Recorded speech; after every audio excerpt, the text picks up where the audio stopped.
Good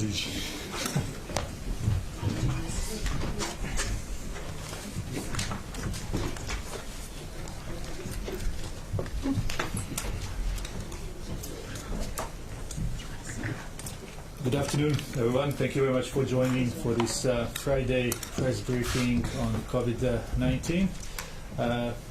Welcome to all people watching us on WHO Twitter account, journalists who are dialing in through mobile phones. You will need, as any other day, to press *9 to ask questions, and those who are watching us through Zoom online to click raise hand. Today we have, as most of the days, Dr. Tedros, Dr. Maria Van Kerkhove, and Dr. Mike Ryan. We also have a couple of colleagues sitting in the back, Dr. Adriana Velasquez, Dr. Mariangela Simao, Dr. Ana Maria Henao, Dr. Marie-Pierre Preciosi, and Dr. Soumya Swaminathan, who may also be asked to answer some of the questions. As always, we will have an audio file and transcript from this press conference.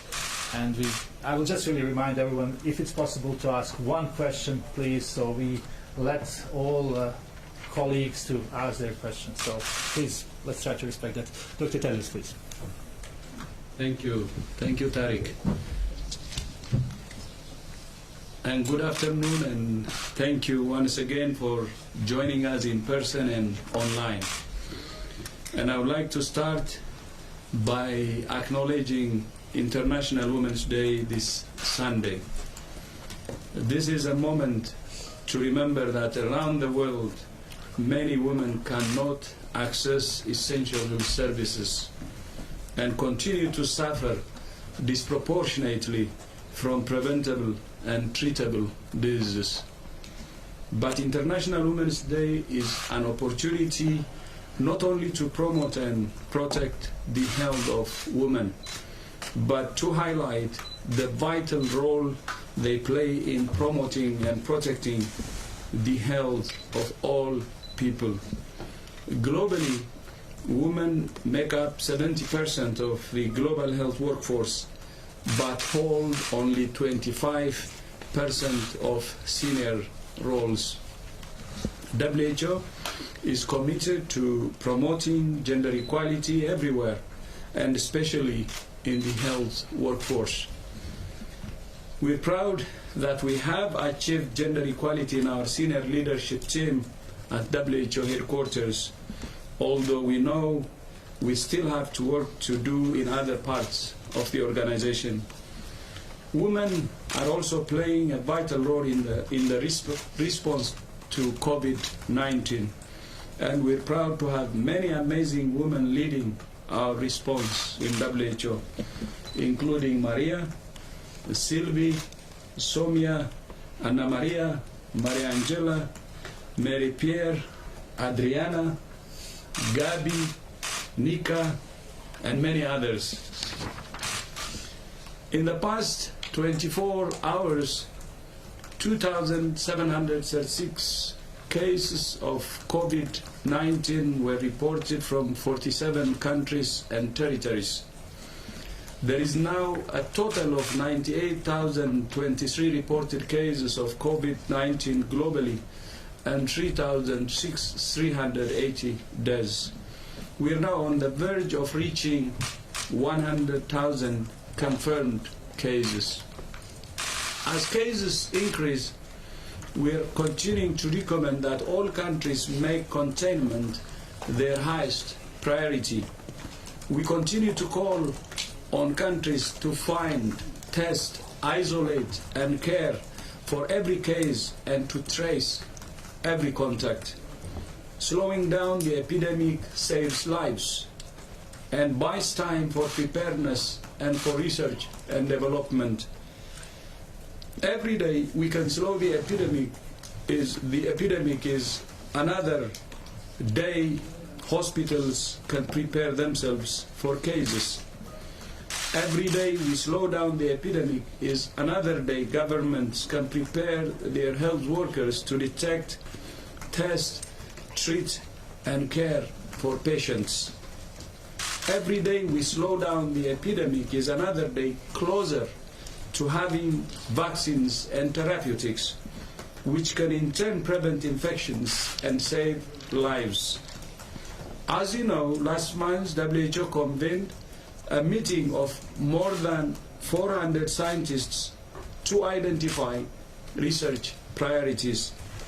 Hundreds of ideas were discussed and debated, and today we're publishing an R&D roadmap which distills those ideas into a core group of priorities in 9 key areas. These include the natural history of the virus, epidemiology, vaccines, diagnostics, therapeutics, clinical management, ethical considerations, social sciences, and more. The R&D roadmap focuses on research that can save lives now, as well as longer-term research priorities for vaccines and therapeutics. It's vital to coordinate research so that different groups around the world complement each other, so WHO can give better advice and countries can take evidence-based decisions that save lives. That's why WHO has developed a set of core protocols that outline standards of how studies should be done and to collect critical data so we can compare apples with apples and pull data from multiple studies. France and South Africa have already indicated they will use these protocols for clinical trials, and we encourage other countries to do the same. We are also developing research protocols to assess interventions for disenfranchised communities such as refugees and internally displaced persons. We're very encouraged by the level of interest around the world in accelerating research as part of the response. So far, WHO has received applications for review and approval of 40 diagnostic tests, 20 vaccines are in development, and many clinical trials of therapeutics are underway. Even as we test therapeutics, we need to ensure that supplies of those medicines are available should they prove effective. WHO has been monitoring the potential risk of a disruption to medicine supplies as a result of the COVID-19 epidemic. China, as you know, is a major producer of active pharmaceutical ingredients and the intermediate products that are used to produce medicines in other countries. WHO has focused on the most essential medicines that are critical for primary health care and emergencies, including antibiotics, painkillers, and treatments for diabetes, hypertension, HIV, tuberculosis, and malaria. WHO is working closely with industry associations, regulators, and other partners to monitor this risk. And so far, we have not identified any imminent specific shortages. Many manufacturers either have alternative sources of ingredients or had stocks to draw on. Manufacturing has now resumed in most places in China, although some challenges remain. Separately, WHO has developed a list of more than 20 essential medical devices that countries need to manage patients, including ventilators and oxygen supply systems. Access to medical oxygen could be the difference between life and death for some patients, but there is already a shortage in many countries which could be exacerbated by this epidemic. WHO has an existing working group with the Gates Foundation, the Clinton Health Access Initiative, and PATH, and we're building on that partnership to increase access to oxygen. We encourage every country to review WHO's disease commodity package for COVID-19 to ensure it has the supplies it needs, including protective equipment and medical devices. All of this requires the involvement of the private sector to ensure countries can access life-saving products. You have heard me talk about the market failure for personal protective equipment. You heard me talk about the need for a whole of government approach. And you have heard me talk about what individuals can do to protect themselves and others. We look forward to businesses to step up and play their part. We need you. WHO is working with the World Economic Forum to engage companies around the world. And earlier this week, I spoke to more than 200 CEOs about how they can protect their staff and customers, ensure business continuity, and contribute to the response. As I keep saying, we are all in this together, and we all have a role to play. Facts, not fear. Reasons, not rumors. Solidarity, not stigma. I thank you. Thank you very much, Dr. Tadros, for these opening remarks. So we'll start with the questions here from the room. We'll have start with the Chen, then Badia, and then we'll have a question here. Yes, we don't use the microphone. If you can just switch it off and talk a little bit louder. So, Chen from Xinhua News Agency. The epicenter of the epidemic is in China, of course. Recently, Fox News host demanded a formal apology from Chinese for the outbreak of coronavirus. What's the comment from WHO toward the remark? Thank you.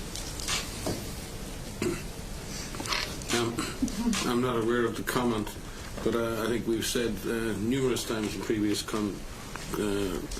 conferences that diseases can emerge anywhere on the planet and have proven to do so. Ebola emerges very often in Africa. The last pandemic emerged in North America of H1N1, and coronavirus has in this case emerged in China. So I think the issue now is, as the DG has just said, can we avoid blame culture, and can we move on to do the things we need to do to save lives? Thank you very much. Maria, please, and then we'll go to Tokyo. Official reports in Iran shows a huge spike in identified cases of COVID-19. The spokesperson of Health Ministry today said that they identified more than 1,200 so past 24 hours. How do WHO categorize or assess the way outbreak is managed in Iran, especially when you have a mission? It's very important in epidemic response to understand your problem, because without understanding your problem it's very difficult to fix it. So we've seen this. China's numbers went up very, very quickly because they started to look for cases. The same happened in Korea, when Korea started to do active surveillance, and then you can turn a corner. So I think we need to look at these data in terms of, yes, natural epidemiology, but also I think because the Iranian system is switching on, we're seeing a much more all-of-government approach, as the DG called for yesterday. There's a national action plan now. There's 100,000 workers committed to this plan, and we are going to see any country in the face of an epidemic, when it looks for cases, will find them.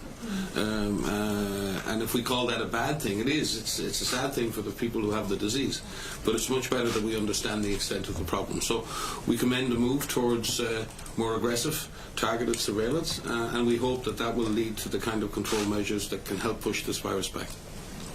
Thank you very much. One question here, then we will move online. One question, please. Hi, my name is Ken. I'm from the Japanese newspaper Yomiuri. I'd like to ask about Japan and Korea. It's travel restriction, and so both nations have been implementing travel policies against each other. And in Japan, part of the Korean measures are taken to be retaliatory. And so, can you tell us about to what extent these travel restrictions are meaningful, and do you have any concerns on countries countering and escalating against each other? I think we've been pretty clear on the issue of travel restrictions for a very long time. They should be very carefully considered. They should be public health evidence driven. They should be of short duration, and they should never be carried out in the absence of a comprehensive set of measures to contain or control the disease. There is a long history, unfortunately, of countries sometimes with tit-for-tat travel restrictions, and that has happened in the past. Since the advent of the IHR, in fact, we've seen a huge improvement in that and in transparency between countries, because we challenge countries who put in place travel restrictions, and we challenge them to provide the public health evidence. I think Japan and Korea are both doing a fine job in the face of this epidemic. They've both scaled up their public health operations. They're saving lives, and I think we should focus on that and not necessarily on political spats over travel restrictions. It's very, very important that people understand that these types of restrictions are not helping, and in that sense, to overemphasize them is to hurt the response. But we do commend both governments for making significant progress in fighting this disease. If I could just say something on that, to the contrary to that, in the sense that what we are seeing and what the stories need to be focusing in is how countries are helping each other. And we see a lot of examples of this. You know, the DG mentioned this research meeting that took place on the 11th and 12th. We've been talking since the beginning of scientists communicating with each other, clinicians talking to each other on the phone, sharing experiences. When the world didn't have experience with COVID-19, we had MERS scientists teaching each other about what they did to help patients with MERS, patients with SARS. And I think there's a lot of very positive stories here where countries are helping each other. We have a Chinese delegation in Iran right now. We have people participating and sharing, and I think that there's a lot of lessons to be learned in that. This is not the first outbreak where this has happened before. WHO brings together scientists all over the world, public health professionals, women on the front lines, and I think those are stories that also need to make the headlines as well. I would like to add to that. In a globalized world, the only option is to stand together. And, you know, all countries should really make sure that we stand together. And in addition to that, as you know, COVID-19 is a common enemy.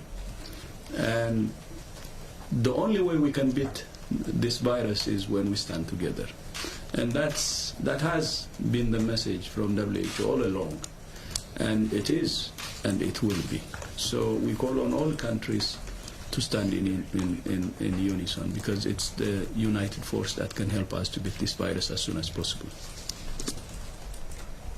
Thank you very much. We will now go to some of the journalists who are online, and I'll remind everyone it's *9 if you are dialing in, and clicking raise hand if you are on Zoom. We will start with Romania. We have Adrian from Romanian TV. Adrian, can you hear us? Yeah, hello. I'm from ProTV Romania. So speaking about Europe, from your estimation, do you think that during the summer the spread of COVID-19 will decrease? And another thing, I want to know if World Health Organization experts sent to all the countries a person, because we have some problems here in Romania. And what are the criteria you set when you consider a person suspected of being infected with coronavirus? Are these standard procedures? Adrian, we lost you in the middle. Can you please repeat the question? Sorry for that. Speaking about Europe, from your estimation, do you think that during the summer the spread of COVID-19 will decrease? And another thing I want to know, if World Health Organization experts sent to all the countries some procedures how to test a person, and what are the criteria you set when you consider a person suspected of being infected with coronavirus? Thank you very much. It's clear now. Thank you. I think Maria can take the question on seasonality. I think our regional director, we've had multiple meetings with the European countries across our whole region, plus at the European Union level with the European Centre for Disease Control. Our regional director has been again in meetings today with European health ministers, coordinating actions between countries, and we do not know yet what the activity or the behaviour of this virus will be in different climatic conditions. We have to assume that the virus will continue to have the capacity to spread, and it's a false hope to say yes, it will just disappear in the summertime like influenza virus. We hope it does. That would be a godsend, but we can't make that assumption, and there is no evidence right now to suggest that that will happen. So we need to fight the virus now, not live in hope that the virus may disappear on its own. On the issue of definitions, there are very specific case definitions that have been released and updated on a regular basis by WHO. Maria may want to go into the detail on the criteria. Yeah. So we do publish surveillance guidance on our website, as we do with all of our technical guidance, and we are constantly looking at the evolving situation to update those. Our case definitions are focusing on people of interest, who should be tested, and it's a combination of factors. It has to do with where a person is, where they are living, where they have traveled. It has to do with if they have symptoms or not, and what level of symptoms that they have. So our latest guidance is on the WHO website, and there's a very detailed description of who should be tested. And again, to be clear, when there's a high index of suspicion from a clinician that the clinical syndrome is consistent, the clinician is in a position to request a test. The test is not restrictive. The criteria are not restrictive.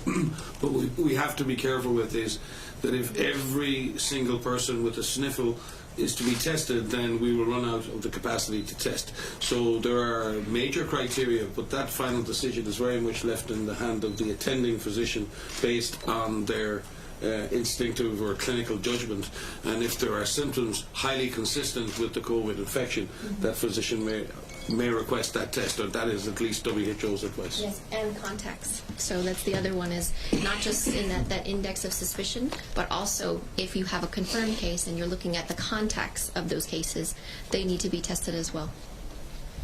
Thank you very much. Next question came through message, because there was Steve from Uganda, from MBS TV in Uganda, is asking what measures have been put in place to contain the virus in Uganda.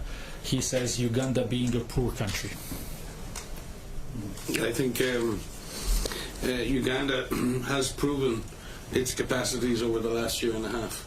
Uganda has invested heavily in its preparedness for Ebola, and imported, unfortunately, Ebola twice from Congo, and contained that disease without any further cases. Uganda has a lot of capacity and history in dealing with severe emerging disease that spread from person to person and require the isolation of cases and the follow-up of contacts. And as the Director General has been saying for years now, this is about preparedness. You prepare for one disease, you prepare for all diseases. Preparing for Ebola gives you capacities against COVID. Preparing for flu gives you capacities against other diseases. And what we hope is that these investments that are being made by countries like Uganda, and that we want to make under the new Emergency Preparedness Division here at WHO, it's really important that we focus on that. Other countries, Uganda has a strong system, but we are concerned that there are countries who have much weaker surveillance, much weaker health systems, and we need to continue to support all countries in getting ready. The DG may have a comment on this.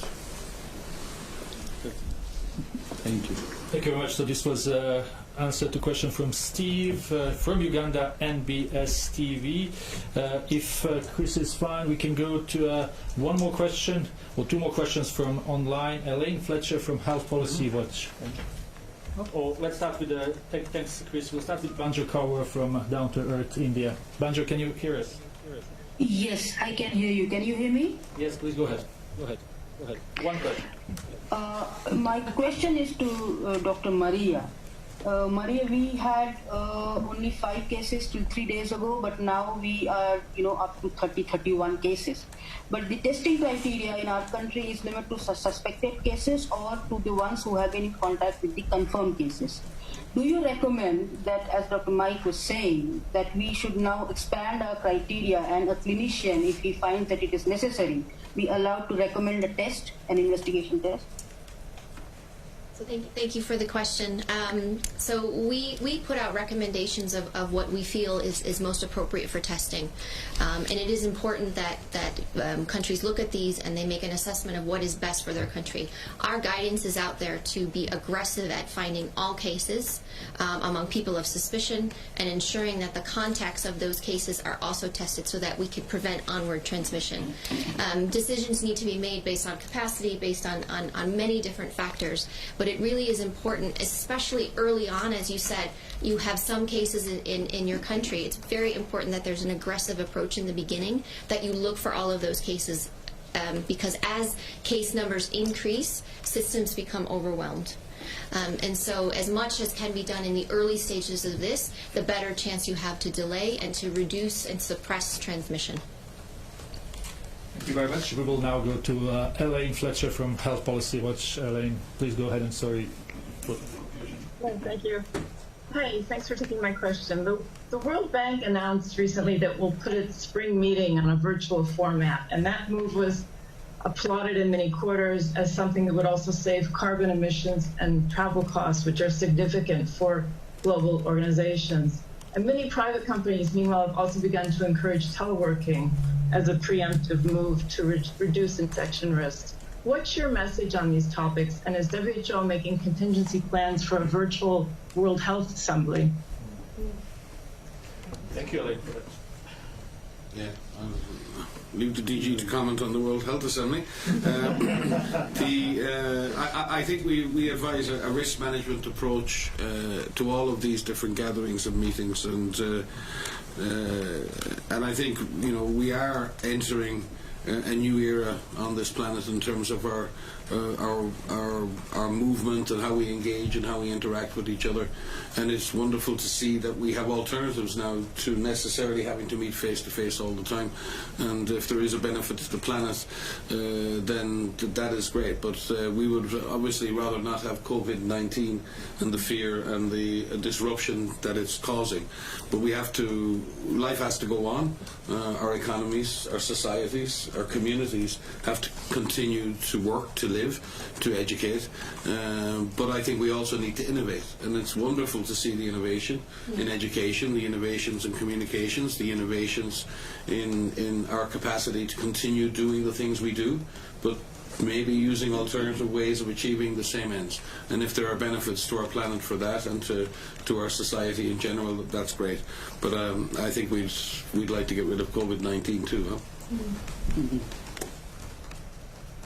Yeah, maybe to add to that, I know we will have this COVID-19 behind us, and virtual meetings should actually be considered, not because of COVID now, but when there is no COVID. We have to challenge, all our meetings, whether we really need to meet in person. So that's our advice. But in the middle of the COVID-19 now, as Mike said, we have to do the risk assessment, and make our decisions based on that. But the virtual meetings, teleworking, should actually be an issue even when we don't have COVID around.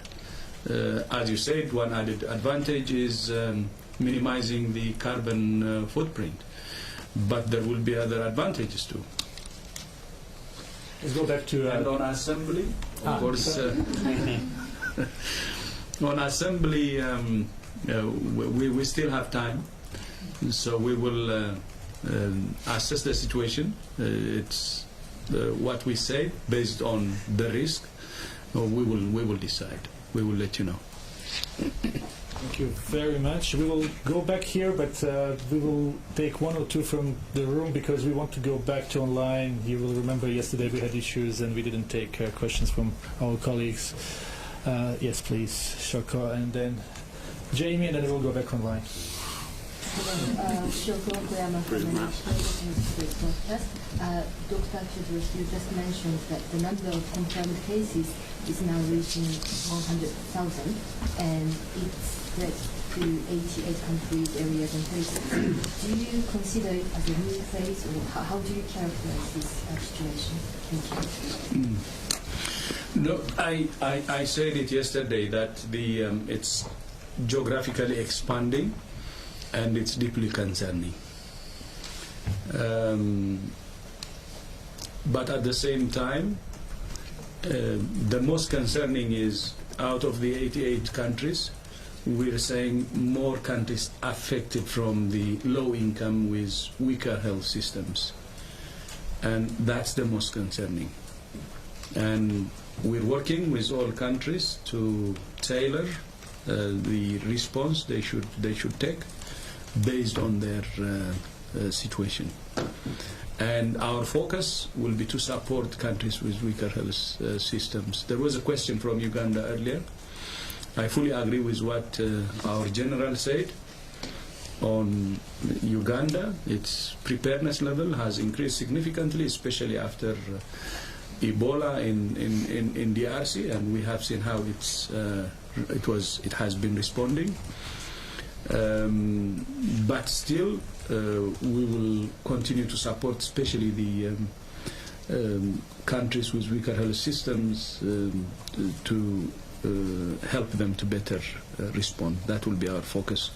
And that's why we had a meeting with all AU ministers a couple of weeks ago to discuss about continental strategy for preparedness and also national strategy for preparedness. Jamie, short question, please.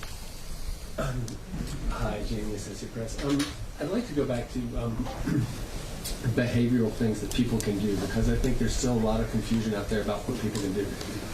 You mentioned, sort of sneezing, coughing, or sneezing your arm, etc. But what about in terms of their households? I mean, are there things that they can do? Should they be buying bleach? Should they be wiping their faces, touching their faces with Kleenexes? I mean, what kind of things can people do to make themselves live more by greater sanitation to be able to prevent this? I'll start with this, and you may want to supplement. So it's very important that everyone knows that there are many things that they can do to protect themselves and to protect their families against COVID-19 and to protect against any infectious threats. The first is washing your hands. You've heard us say this many times, and it's absolutely critical that people wash their hands. And there's a process for doing so, and using soap and water, or using an alcohol rub. That's the first thing. The second thing is respiratory etiquette. We see many people not practicing respiratory etiquette, and this is really important. This is very simple. You and your family and everyone you know can do this. It's sneezing into your elbow. It's sneezing into a tissue and throwing this into a closed bin and then washing your hands. Making sure that you are well informed. You all know this very well in this room, but this situation is evolving quickly. We're learning new information every single day, and we're trying to communicate that information to you as quickly as possible, making sure that that information is accurate. There's a lot of false information out there. There's a lot of myths that are out there that are not only confusing, but sometimes could be damaging. So that's important. You can get your families ready. You can talk to your children. You can talk to your parents. You can talk to older people. If you have neighbors that don't live with other people, talk to them. Find out what do they need to know. What are their fears? As the DG has said many times, facts, not fears. Let's address these fears and turn this fear into some positive action. You can talk to your employers. You can talk to your government. What are you doing to get ready? How are we getting ready? What's the plan? So there's a lot of things that you can do to get yourselves ready so that you can anticipate what may come. We've said this before, that there is no eventuality here. We are working with governments, with individuals to make sure that everything is done to drive this down, to slow transmission, to stop transmission. So that is possible, and we're seeing that in many countries. But this it all depends on the actions that we take now. The situation could get worse, the situation could get better. We need to prepare for different situations. Thank you very much. Gabriela, you are next to me. Please go ahead. Oh, thank you so much. Thank you very much. No problem. No need. Sorry. Can you, Dr. Tedros, could you say something about Switzerland? We are here, so if you can talk about this and measures that they have taken, what is your opinion on that? Thank you.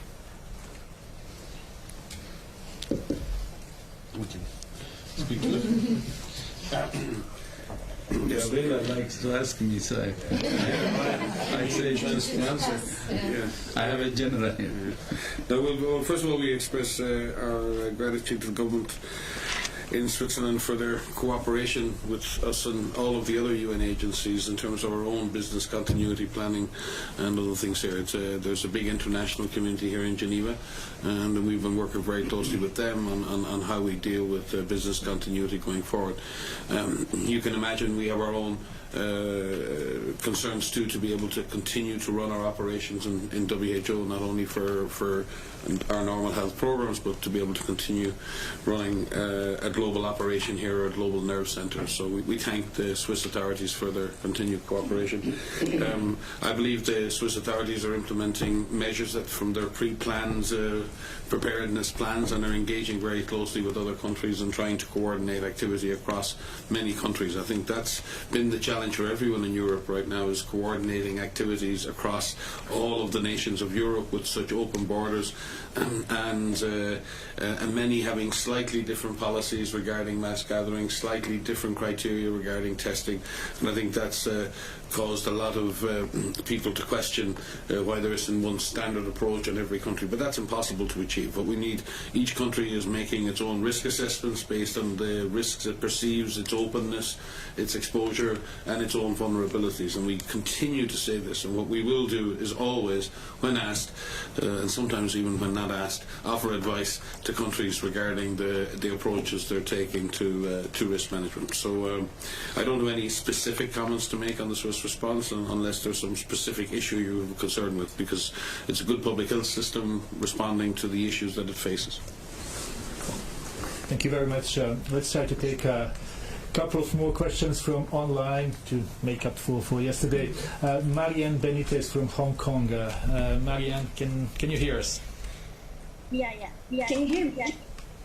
Thanks for taking my call. But this afternoon, the University of Hong Kong and their Wuhan counterparts released a study showing that the mortality rate from COVID-19 is much lower than what the WHO has said of 3.4%. They said that and it could be lower. But is mortality rate really important, and what's the implication of that? What does WHO think about studying the mortality rate at this stage when we don't have, there are so many unknowns? Thank you, Marianne. I think we understood the question. Yeah. So studying mortality is very important in any infectious disease and in any disease, period. And from the beginning, our biggest concerns, our biggest questions were around the transmissibility of this virus and the severity of this virus. We have been up here talking to you about the difficulties in calculating a mortality rate and what that actually means, especially early on in an outbreak. And there are many studies that describe why this is very difficult. So, there could be simple arithmetic, in terms of what we say, but the study that you're referring to is a modeling study, and we work very closely with the University of Hong Kong. They're a collaborating center, a WHO collaborating center, and there are many studies that have tried to estimate what mortality would look like if we consider everyone that may be infected with this virus. You've heard us talk about serosurveys and making sure that there's certain population-based serosurveys that are conducted, and those are critical so that we really understand the extent of infection in the general population. I've mentioned those studies are underway, but it will take some time to get those results. In the meantime, we work with many different modeling groups that help us to try to use mathematical models estimate what population infection may look like. And so what that study is in fact is a modeling study that's looking and making an estimate of a mortality rate, which I think is about 1% in that study. So we've said before that the true mortality rate we don't know at this time. What we can say is how many people have died up to this date, but we do look to our partners to estimate mortality. If we take into consideration the estimated number of people that may be infected, the mortality rate will go down. So it will take some time before we actually get a true value. But it is a very important value for us. Any death is significant, and as we've mentioned, the steps that need to be taken to make sure we slow down this virus will save lives. All of the efforts towards containment will save lives. And maybe I could add to that obviously a lot of the speculation, the modelling, and the attempt to understand is, why so few people under 40 have been clinically unwell. Most of the people who are really sick are between the ages of 40 and 90. And therefore, when we look to calculate a case fatality, yes, we could add in a whole bunch of young people and children who may be getting infected and are not getting sick, and that's important, and the overall case fatality will drop. That may not necessarily affect the experience of older people. And remember, within this, if you look at the data from China, based on the numbers reported, the actual case fatality for people in the older age group goes up with age and goes up significantly with the presence of underlying conditions. So the actual age-specific or condition-specific mortality could be much higher than those numbers. So the numbers could be higher for individuals who have underlying conditions. It could be higher for and equally we have an assumption that children are maybe getting infected or having mild infections. I personally have experienced in the past influenza epidemics amongst children with low nutrition, children in compromised refugee type settings, and their mortality can be much higher. They're much more vulnerable, they're living in much more exposed conditions. We've seen what normal respiratory infection can do in refugee camps. And anyone who's worked in a refugee camp knows how devastating viral disease can be in those situations. So while we can make some assumptions and we hope for the best, and I hope fervently that we find that there are millions of people who've been infected asymptomatically and the overall mortality is lower. That's not something we hope for. But we have to look to those, and the DG keeps speaking about this, look to those around you who are most vulnerable. Look to the people who are older, look to people with underlying conditions, look to our refugee populations, look to the undernourished, look to people who may have other long-term infectious conditions. And that's what we need to do in order that we put in place the necessary services to protect and save their lives, and that's the approach. But we do hope over time that as we do the serology, we find that the overall fatality is lower. Thank you very much. Let's try to take two more questions. We have a BuzzFeed. If I'm not wrong, it's Zahra Hijri, but please correct me. Can you hear us? Hi, thank you. Yes, it's Zahra Hijri. And I've been seeing some mixed reporting out of China about whether people can get reinfected versus being released from hospitals prematurely. Can you provide clarity on what is actually known at this point about the potential for reinfection? So what we know is there's certain discharge criteria that are used in China and in many countries, and in fact our recommendation is that an individual needs to have 2 negative PCR tests 24 hours apart. What we've seen from China, there's some case reports of individuals who will test negative and be clinically recovered, but after some days may test positive again. And what we need to understand is in those situations, in each of those situations, is it a matter of the way that the test was done, and perhaps how the sample was collected, the performance of the PCR test, and if the individual just sort of borderline positive negative, or whether they were reinfected. From the evidence we have, it doesn't indicate that they've been reinfected. It's likely that there's been some virus persistence. What we need to also understand is just because people are PCR positive, if they tested negative and then test positive again, we need to understand if that's infectious.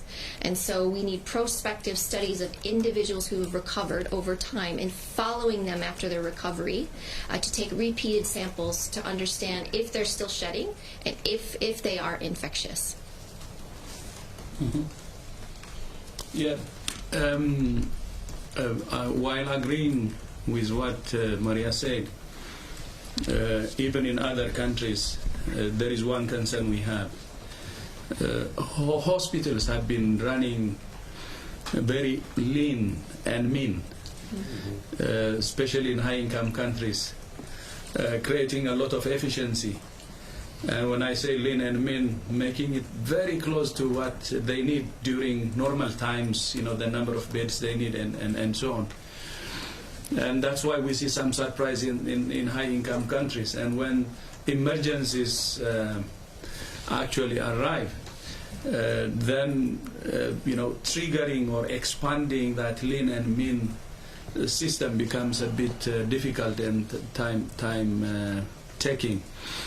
And that may even force some countries to discharge patients early because the system is adapted to lean and mean approach.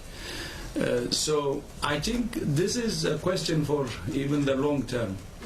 Okay, running hospitals in a lean and mean fashion could be okay during regular times, but how can we expand the capacity in few hours when the need comes? It's not COVID only, by the way. It could be earthquake, or it could be tsunami. It could be another what do you call it, disaster, whether it's man-made or natural. So I think we have to check that approach we have, especially in many countries, running hospitals in a very lean and mean way. And I know some countries couldn't even have you know, isolation facilities that can accommodate even 10 or 20, and it shows how vulnerable we are. And the discharging and so on could you know, early could happen because of that. Let's try to take Thomas from Bloomberg, who was not able to ask questions a couple of days in a row. So Thomas, if you hear us, please go ahead.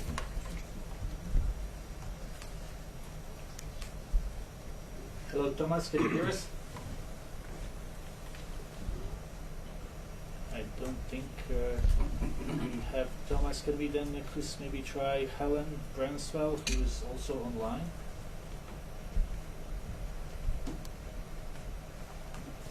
Hello, do we have anyone online? Well, I apologize for that, and I apologize to Thomas and to Helen. We will make sure that your questions are asked. Hi, I think I've been unmuted. I'm not Thomas from Bloomberg. It's Helen Branswell from STAT. Sorry for the delay. Just realized I was unmuted.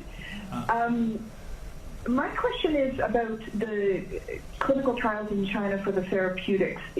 Are you getting any word yet about how those are turning out? Are there any, you know, is there any chance of data soon? I could start, but I will turn to my colleagues to finish that. So as you know, Helen, there are many clinical trials that are currently underway in China. There are more than 200 registered, you know, on the clinical trials list, and we know that they're actively underway, looking at different therapeutics, looking at traditional Chinese medicine. Anna Maria, do you want to comment on the more detail on that, please? Thank you very much. So yes, we have a very good collaboration with researchers in China. In fact, they even share with us preliminary information as they move forward with the analysis. They are planning to soon start releasing and publishing some of the results. I just want to say that they have done a great work in publications. We have counted that about 180 publications internationally have been released, and the information is available to the public. And there are other 50 publications in Chinese language that have been made available. What we are engaging with them now is in the translation of this information in seeing what the numerous trials that were conducted mean in terms of public health, and whether or not we need to adjust our ideas for clinical trials elsewhere, and also how can we learn from the implementation of these trials, because there is a great expertise now in China that we would like to build upon. So yes, we are working with them very closely, and they are very forthcoming and transparent with us. And I'm working, just to supplement, because there's more to be done than just China. We have issued master protocols for clinical trials, for serology studies, for others, and working under the leadership of Anna Maria Marie-Pierre Vazi and our chief scientist, Sumya. We need to bring all of that data together. We're pulling together a data monitoring board, an independent board of experts who will monitor and analyze that data with us, because we need to ensure that all of the available information regarding clinical trials is pulled together so we have the best possible assessment of all of the data. So we commend the researchers for all of the work they're doing independently and with us. We commend those who are willing to work on implementing this more standardized approach, and we believe by doing that we will get to answers more quickly, and the evidence for these products will be much more solid and much more reliable. And we thank all of those around the world at the research level and governments and others for that form of collaboration. It is through this kind of innovation and sharing that we will get the answers more quickly than we would otherwise. We also have to look beyond the issue of efficacy. Having an effective drug, and we hope these are effective, we also have to ensure that those who most need those drugs get them. And that is not the same as drug efficacy. We have to absolutely focus now on equity and access. We cannot have a situation where people who need the drug don't get it and people who don't need the drug do. We must find ways to ensure we can scale up production of any drugs that prove effective, and we can ensure those drugs are distributed on the basis of need and the basis of benefit.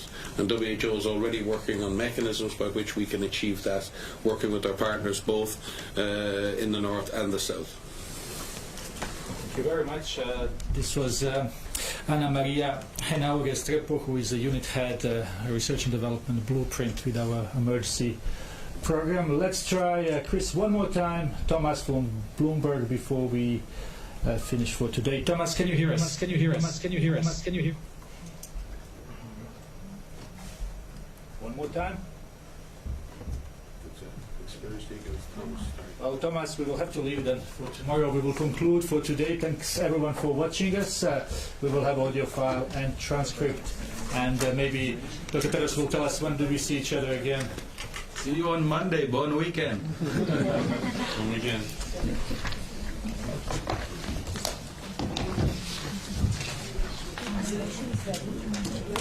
I saw the one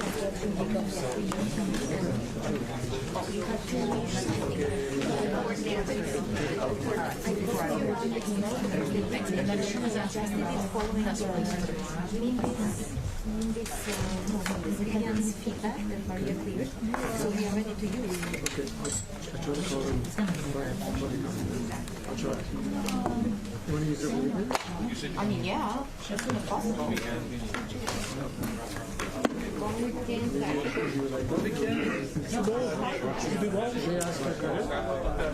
No, they didn't ask for anything. They just want us to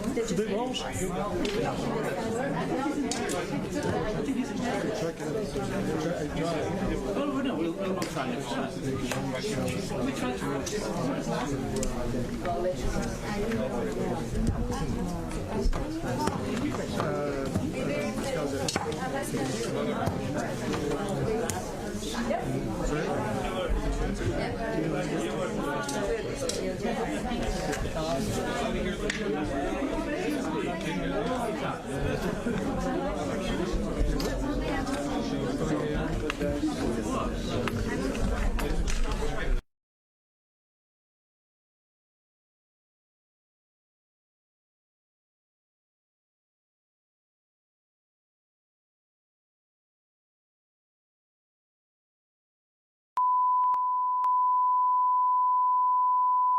This is the primary audio circuit for the Reuters Live service.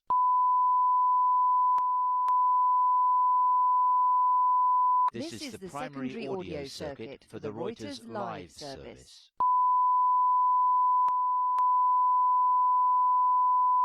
This is the primary audio circuit for the Reuters live service.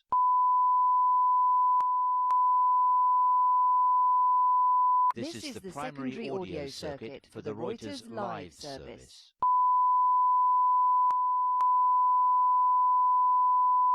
This is the primary audio circuit for the Reuters live service.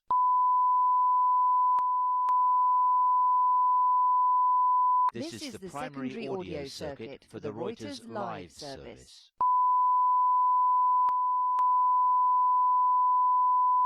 This is the primary audio circuit for the Reuters live service.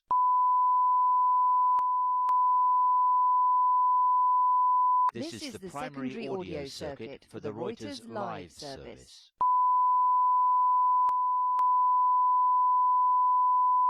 This is the primary audio circuit for the Reuters live service.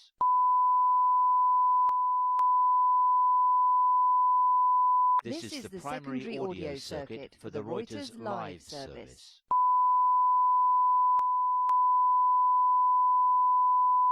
This is the primary audio circuit for the Reuters live service.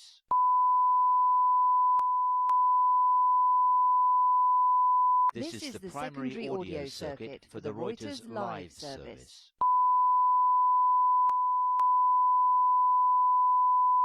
This is the primary audio circuit for the Reuters live service.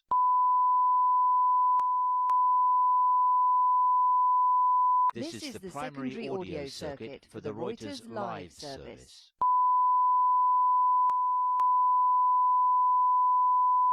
This is the primary audio circuit for the Reuters live service.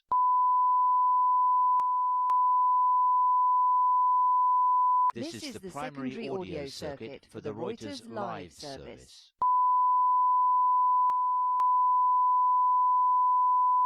This is the primary audio circuit for the Reuters live service.